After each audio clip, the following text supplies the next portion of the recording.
When I was recently in Chad, I visited many people who were affected by the West Africa food crisis. We were located in the Gera region, where Oxfam's distributing food to about 61,000 people each month between now and September. The distribution was very interesting to watch, really fascinating.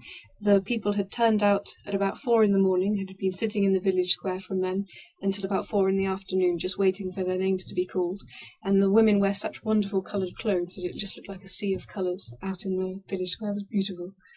And Oxfam was organising the distribution along with WFP. So the actual distribution, it was based on a household of 6 people, and each family received a bag of maize, some lentils, some salt and some vegetable oil, which was supposed to last them for about a month. You can see in some of the photos from the distribution, the way they measure out each of the portions was really down to the last grain and the last drop of oil. It was all very precise and very, very fair. So they were waiting so patiently and were really determined to make sure that everyone got exactly their fair share. There was also a wonderful feeling of solidarity in the village. So a lot of the women said they couldn't possibly eat and watch their neighbours go hungry, so they would share it with anyone they could. And they said, that's how they get by. It's solidarity. They all want to help each other so that they know that they can rely on their neighbours when they're in need.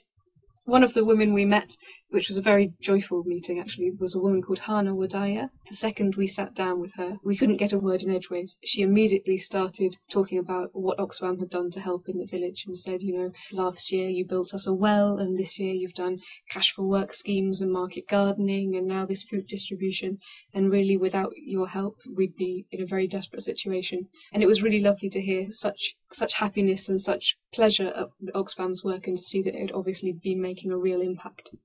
Whilst we were there, the June rains had started, so it was actually quite green, but the harvest won't come until September. Obviously, in the interim period, it's pretty difficult, and the people all said that each year their harvests are getting worse and worse because the rain just doesn't come. And they all spoke of during their childhood how, the harvests were abundant, there was enough rain, there was always enough food, and each year it gets worse and worse. And a lot of them, when I asked if they had any hopes for the future, they just said, I hope that my children grow up, and they had no other hopes for them having enough food or anything else. They couldn't hope beyond that because they just thought the situation won't get better.